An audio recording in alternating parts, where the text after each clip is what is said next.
There is a question that sits at the center of modern economic life, one that students, scholars, and policymakers have been wrestling with for decades. Why, in the wealthiest nation in human history, do so many people who work hard and follow the rules find themselves unable to build financial security? The answer is not a matter of individual failure, it is a matter of institutional design. The American economic system is not malfunctioning. It is performing exactly as its current rules dictate. The problem is that those rules were written to benefit a narrow class of economic actors at the expense of the broader population. To understand why that matters, we need to begin with the data. In 1970, the top 1% of American income earners captured approximately 9% of total national income. By the early 2020s, that figure had risen to nearly 25%. This is not a gradual drift, it is a structural realignment. When measured by wealth rather than income, the concentration becomes even more stark.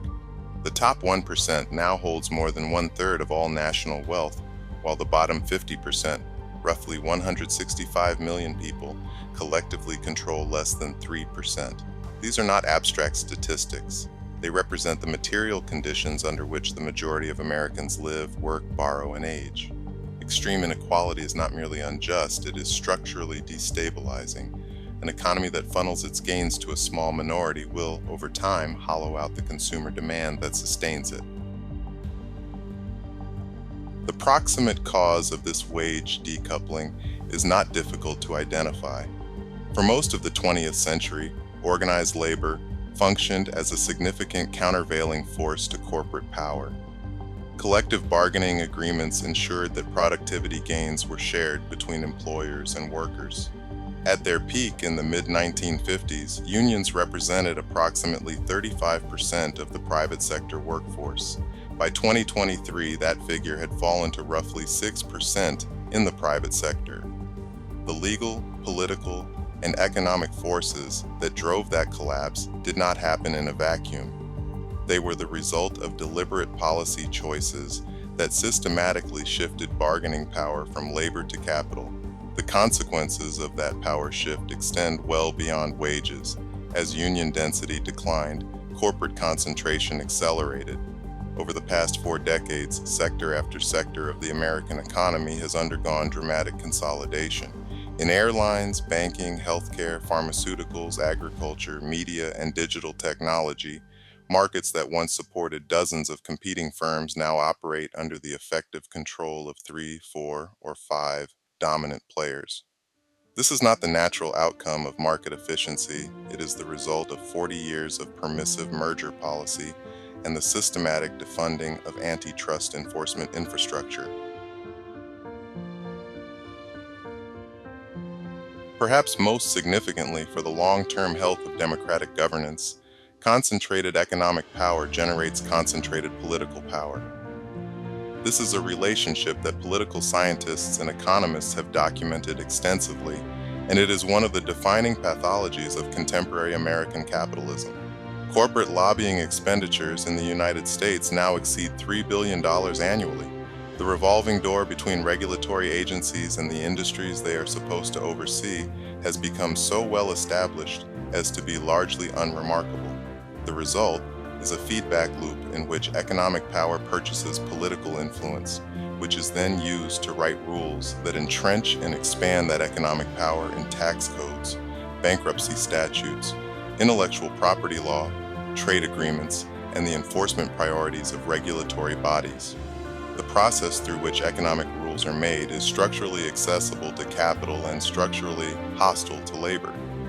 The downstream consequence of this structural bias is the near total collapse of intergenerational economic mobility, the empirical foundation of what Americans have historically called the opportunity society.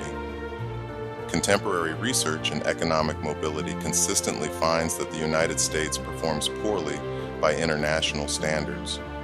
Approximately 42% of Americans born into the bottom income quintile will remain there as adults, a rate of immobility that exceeds that of the United Kingdom, Canada, Germany, and most Scandinavian nations. The country that built its national identity around the premise that birth does not determine destiny now has one of the most rigid class structures in the developed world. Understanding how this came to be requires us to move beyond the immediate policy landscape and examine the deeper architecture of the economic system itself, the historical processes through which its institutions were built, and the ideological frameworks that were constructed to justify them.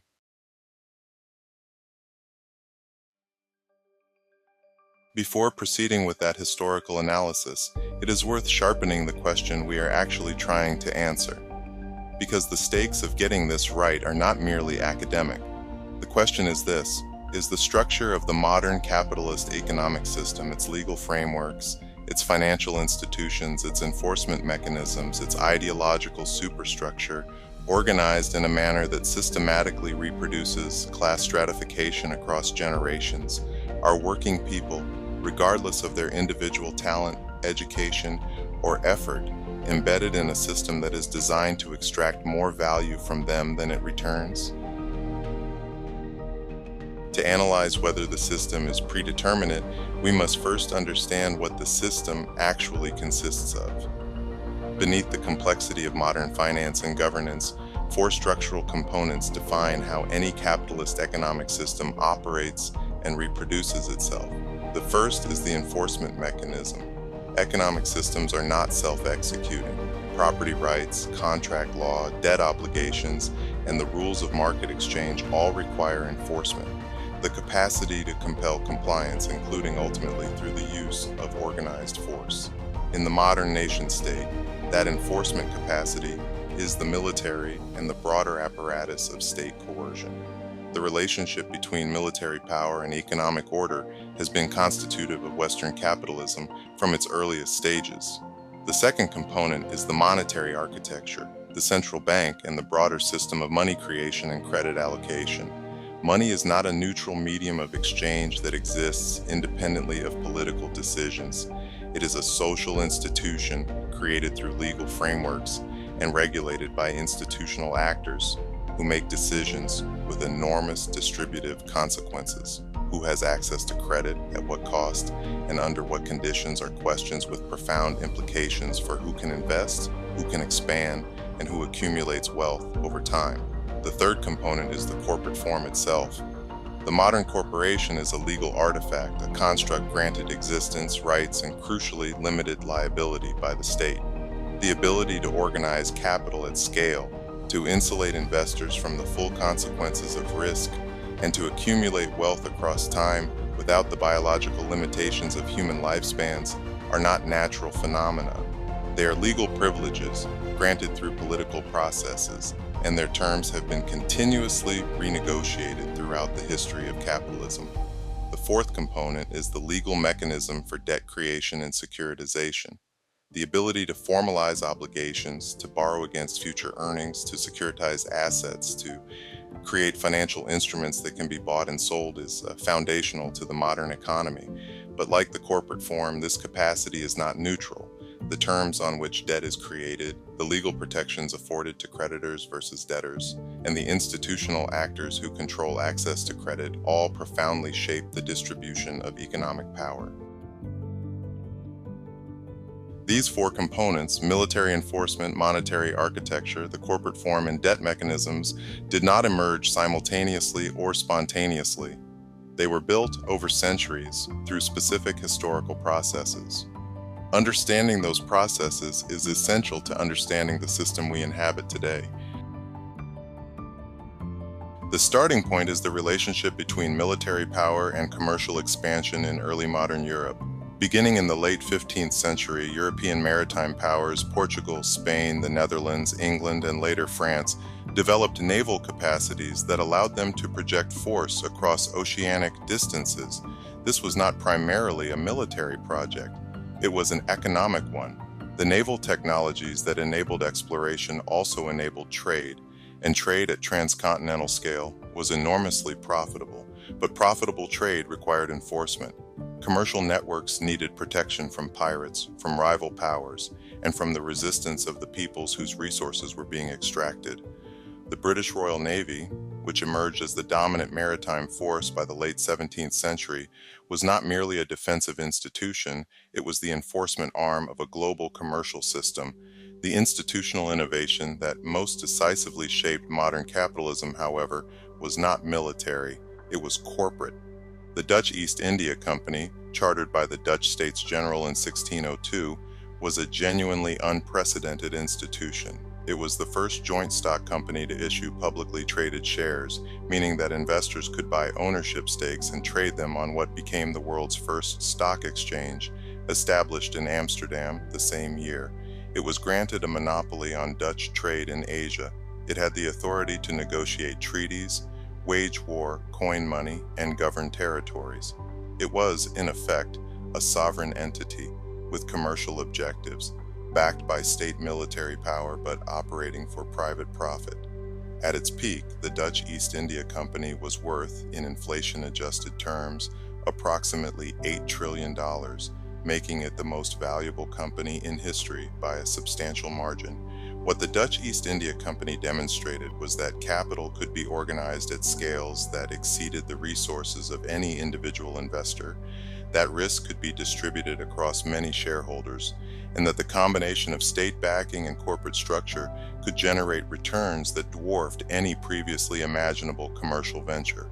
This model, private capital, state enforcement, distributed ownership, concentrated profit, became the template for the global economy.